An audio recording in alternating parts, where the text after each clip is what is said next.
Troisième manche du championnat de France de rallycross se tenait le week-end dernier à Châteauroux sous une chaleur caniculaire. Le public a eu la joie de retrouver Jimmy Terpereau présent malgré son spectaculaire accident de Faleras. Je suis là donc ça va bien. Je suis content d'être là donc ça pourvu que ça continue comme ça on va dire. Il est costaud le pilote de Super 1600 car souvenez-vous le choc fut rude il y a un mois. Les gens autour, j'en entends encore parler aujourd'hui, ont eu très peur mais moi j'ai pas eu peur parce que j'ai rien vu venir donc après j'ai bien été sonné pendant 8-10 jours, voilà on est là donc c'était le but du dimanche soir de Faleras et on est là aujourd'hui. Un retour miraculeux pour Jimmy qui ne voulait rater aucune course. Il parvient à accéder à la finale et termine 5e au général. Focus sur le moment clé d'une course réussie en rallycross, le départ. Le départ en rallycross, effectivement, c'est le moment crucial de la course. Il faut absolument essayer de sortir devant au premier virage pour ensuite pouvoir faire des tours sans être gêné. Des fois, on peut louper son départ et se retrouver ensuite freiné par d'autres concurrents moins rapides mais qui ont mieux démarré.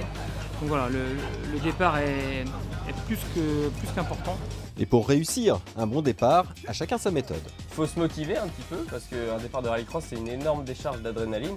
Il faut être un maximum dans le feu, il faut être prêt à réagir. Une fois que tu as le casque mis, tu penses qu'à ça, qu'à ça. Et tu essaies de faire. Moi j'essaie de me faire tous les scénarios en tête qui peuvent se passer.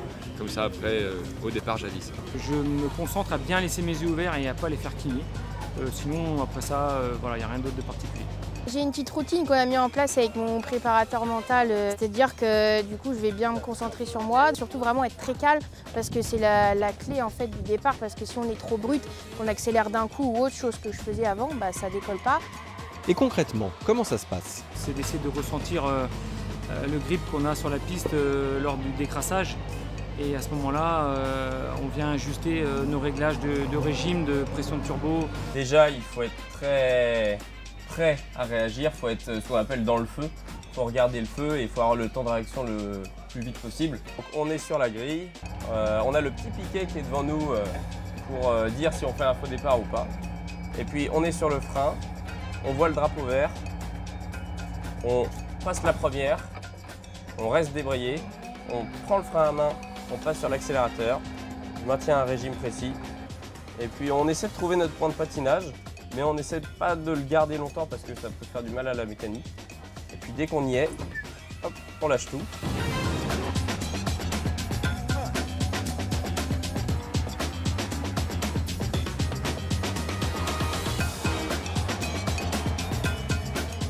Et c'est un petit peu plus loin qu'on va savoir si on a fait un bon départ ou pas. Engagé pour la deuxième année en junior, il a signé son premier podium, rencontre avec Lucas Bourg. L'année dernière, c'était ma première saison, du coup on va dire c'était là pour apprendre, découvrir les circuits et le pilotage de la Clio. Et cette année, on est venu avec des objectifs de concrétiser un petit peu. Du coup à Faleras, j'ai pu faire mon premier podium. Moi qui n'ai eu aucune expérience, c'est une bonne formule pour apprendre et découvrir. Et en plus de ça, on a un championnat avec de bons concurrents, avec une bonne compétition, avec un niveau très relevé. Je souhaitais intégrer une structure qui pouvait m'accompagner dans mon apprentissage. Et c'est ce que WRM représente exactement. Il nous accompagne, de permettre d'améliorer mon apprentissage et d'évoluer comme on peut l'apercevoir maintenant. Pour finir, on a demandé à Davy Janet, vainqueur ici à Châteauroux devant Julien Febvreau, d'évoquer pour nous son meilleur souvenir avec Yako. Alors avec Yako, c'était en 2009 exactement. On a eu une collaboration pour ma première année en Super 1600. Donc à l'époque, c'était la catégorie D1A. Et c'était avec une 206 Super 1600 qui était d'ailleurs très belle. Et Yako, à cette époque-là, a été un partenaire important parce que ça m'a beaucoup aidé et c'était le début de ma carrière, entre guillemets. Et tout au long de la saison, on a très bien évolué jusqu'à avoir la 3e place du championnat et 2 belles victoires à la clé.